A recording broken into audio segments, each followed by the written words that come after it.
Sa realidad, dun na sa makakamura. Kahit di branded, basta maganda yung itsura. Nung napunta ako sa Magarang Butik, kasama ng kulay keso kung papel, ayun nag-hello si Adel. Palit ng plano, makipagsiksikan sa Divisoria. Pwede dito kahit magkano, kahit papano. May bling bling sana, di mapansin ang puwet ng baso. Peke nga pero di mo halata kasi nga magaling ako magdala. Ganyan talaga, ikay napapaligiran ng mga peke mo na kaibigan. Peking kumpiyansa at kasiyahan na panandalian. Tila di na nga tinigilan sa iba. Di ba madali ang magunwari sa lahat, sapagkat matigas ang balat sa mukha na makahanap ka nakatapat yan. Nakangiti lang sa boss pag nakaharap. Sabi na konsesya mo, oy tol, huwag ka magpanggap. Ang uring matagal ang buhay, mahusay sa anumang laban. Sa mga anggulo mo tingnan tunay at merong palatandaan. Ang daming peking shoes, peking socks. Akala ko manok, ayun pala peking duck. Tinatangkilik kahit na walang kwenta ang lasa, basta peke ay mabenta sa masa. Ang dami-daming peking shoes, peking socks. Akala ko manok, ayun pala peking duck. Kung gusto ko ng peke, sige tanungin mo ako. Kaso mahirap magpakatotoo, diba?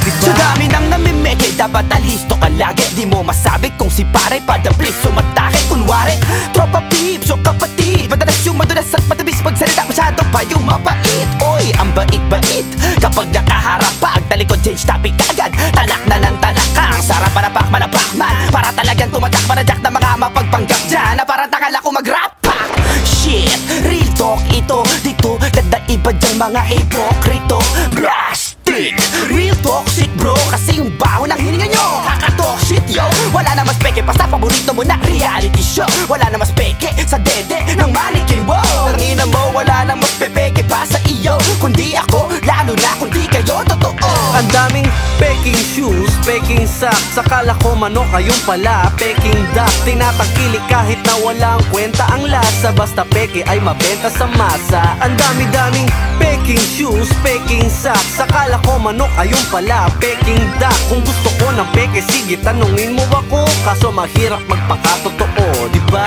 Ano ba bago? Wala ko napansin, pare-pareho ng tinatamad na mag-invento. Kaya heto, napalitan lang yung tendero, pero ganun pa rin naman yung laman ng kanya kaldero.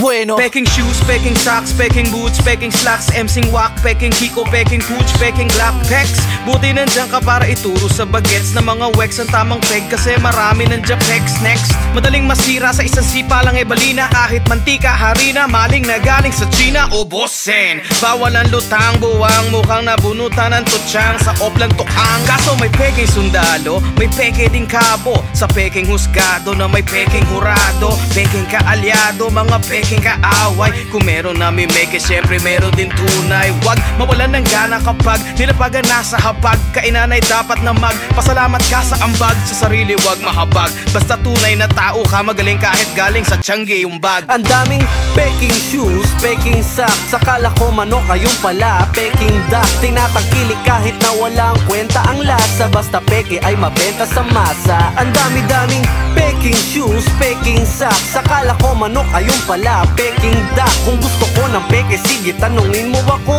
Kaso mahirap magpakatotoo, diba?